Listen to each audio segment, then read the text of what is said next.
Maharashtra today 24 news सत्य परिस्थितीचा सविस्तर आढावा। पहले हिंदू राष्ट्र बाद में विकास, आमदार टी राजसिंह। अकोल्यात हिंदू राष्ट्र जागृती सभेचे आयोजन। आमदार टी राजसिंह यांच्याकडून महाराष्ट्रातील विविध ठिकाणी हिंदू राष्ट्र जागृती सभा आयोजित करण्यात आल्या आहेत। अकोल्यातील सभेत त्यांनी औरंगजेबची कंबर तोडण्याची मागणी केली आहे।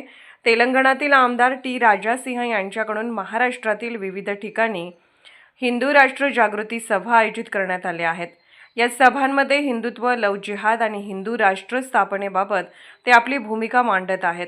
आज अकोल्यात टी राजसिंह यांच्या सभेचे आयोजन केले होते। यावेळी त्यांनी उपस्थितांना विविध मुद्द्यांवर भाष्य केले। त्यांनी औरंगजेबाची कंबर तोडण्याचीही भाषा केली आहे। याबाबत सविस्तर माहिती जाणून घेऊयात। अकोल्यातील सभेत बोलताना आमदार टी राजसिंह यांनी म्हटले की अकोल्यात येण्याचं भाग्य मला पहिल्यांदा लाभलंय।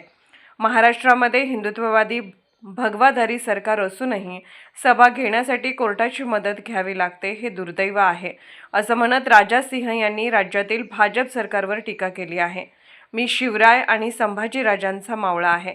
पुढे बोलताना त्यांनी म्हटले की मी राज्य सोडून हिंदूच्या जनजागृतीसाठी देशभरात फिरतोय। देशात गोल टोपीवाले गजवा ए हिंदचा नारा देत आहेत। मला नोटीसमध्ये पोलिसांनी जिहादी शब्द वापरण्याला मनाई केली होती।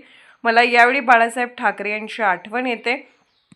ते दुश्मनाला म्हणायचे, ए लाडो कायदे ए रहोगे तो फायदे में रहोगे।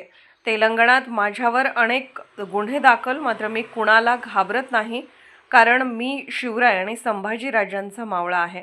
औरंगजेबाची कंबर तोडा। टी राजसिंह यांनी म्हटले की हैदराबादमध्ये जेव्हा रामनवमीची शोभायात्रा निघते तेव्हा गोल टोपीवाले टोपी लपवतात। आमचे सरकार औरंगजेबाच्या कबरीसाठी 10.5 लाख रुपये देते। देवेंद्र भाऊ, महाराष्ट्रातील हिंदूंनी औरंगजेबाची कंबर उद्ध्वस्त करण्याचा संकल्प केला आहे। यासाठी देशातून लाखो हिंदू घेऊन येऊ। बाबरी पाडण्याची जबाबदारी घेणाऱ्या बाळासाहेब ठाकरेंचे नाव जोपर्यंत राम मंदिर आहे तोपर्यंत अमर राहणार।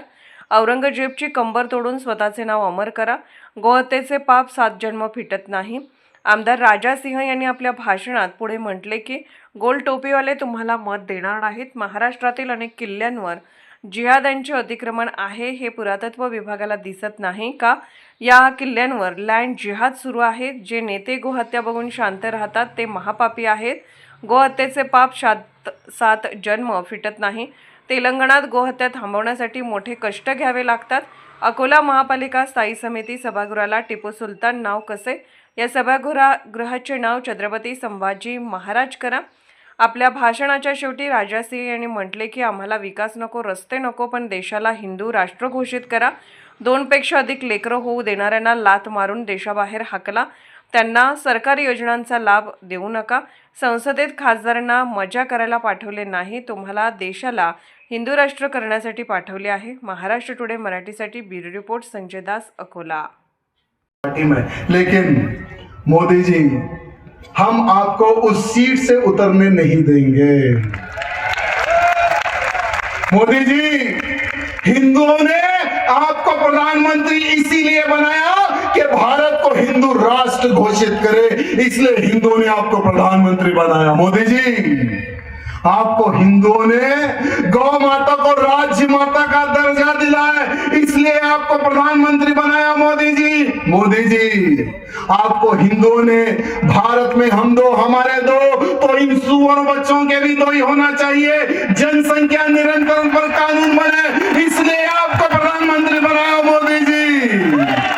मोदी जी, एक देश में एक कानून होना चाहिए। ये शरिया बिरिया कानून नहीं होना चाहिए। एक देश में एक ही कानून बने, वो लागू करने के लिए आपको प्रधानमंत्री बनाया। आजच महाराष्ट्र टुडे 24 न्यूजला सबस्क्राईब करा आणि सत्य परिस्थितीचा सविस्तर आढावा पहा।